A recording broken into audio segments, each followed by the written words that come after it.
Hello guys. मैं हूं professor और आज मैं आपको एक ऐसे स्कैम के बारे में बताने जा रहा हूं जिसमें बस क्यूआर कोड स्कैन करते ही लोगों के बैंक अकाउंट खाली हो रहे हैं। और सबसे शॉकिंग बात यह है कि लोग स्कैमर को पैसा खुद भेजते हैं और उन्हें पता भी नहीं चलता कि उनके साथ स्कैम हो गया। तो आजकल पार्सल कुरियर ऑनलाइन डिलीवरी इतने कॉमन हो गए हैं कि कोई बोले कि सर अगर आपका पार्सल अटका हुआ है तो सब लोग तुरंत ही मान जाते हैं कि हाँ, हो सकता है कि मैंने ही कुछ ऑर्डर किया होगा, वो पार्सल अटका हुआ है। और बस यहीं से स्कैम शुरू होता है, क्यूआर पार्सल स्कैम। आज की वीडियो में मैं आपको बताऊंगा कि स्कैम कैसे काम करता है, स्कैमर्स आपको मैनिपुलेट कैसे करते हैं, क्यूआर कोड का असली खेल क्या है, और आप कैसे खुद को और अपने परिवार को और अपने दोस्तों को इस स्कैम से बचा सकते हैं।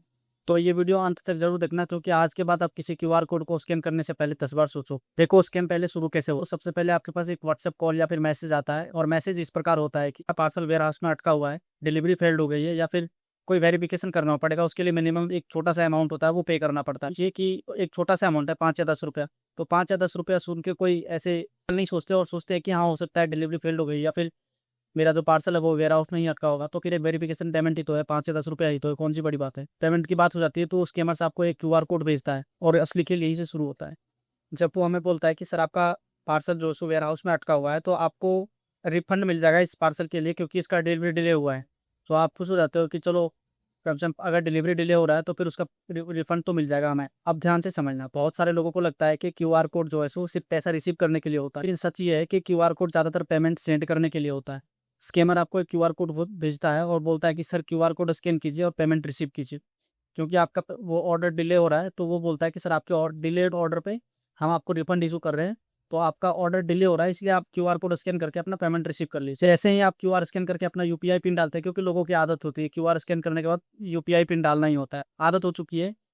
वो ऑटोमेटिकली माइंड में बिल्डअप हो चुका है कि जैसे हम क्यूआर कोड स्कैन करते हैं वैसे ही हमारा फिंगर यूपीआई पिन की तरफ चला जाता है। अब जैसे ही आप क्यूआर कोड स्कैन करके यूपीआई पिन डालते हो, वैसे ही आपका अकाउंट या तो खाली हो जाता है या फिर उसके उस पे से स्पेसिफिक अमाउंट कट जाता है, अगर आपका ध्यान नहीं रहा तो। क्योंकि स्कैमर ने आपको क्यूआर कोड भेजा है, आप तो ये सोच रहे हो ना कि आपके पास रिफंड आएगा, लेकिन उसने आप क्यूआर कोड बनाया है जिसमें उसमें स्पेसिफिक अमाउंट फिल कर रखा है। और जैसे ही आप क्यूआर स्कैन करके अपना यूपीआई पिन डालोगे, वैसे ही वो स्पेसिफिक अमाउंट आपके अकाउंट से कट जाएंगी।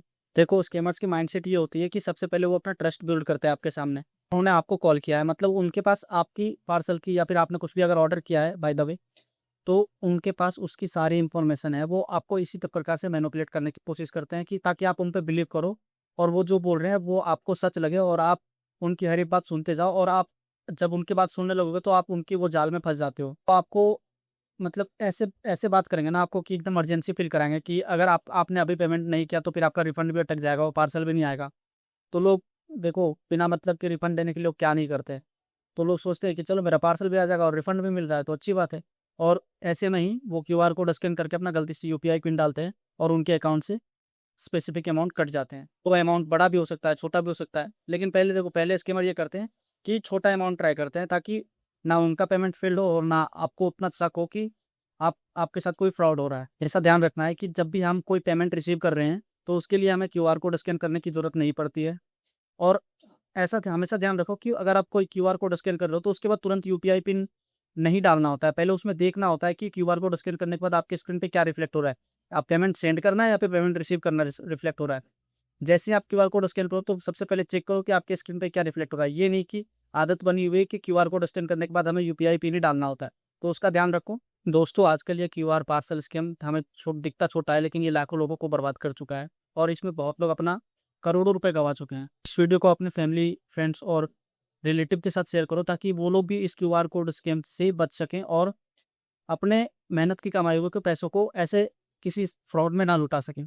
अगर ये वीडियो आपको हेल्पफुल लगी हो तो वीडियो को लाइक करना, चैनल सब्सक्राइब करना और ज़्यादा से ज़्यादा लोगों को शेयर करना, ताकि वो लोग भी इस वीडियो के थ्रू अवेयर हो सकें और उन सब स्कैम से खुद को बचा सकें।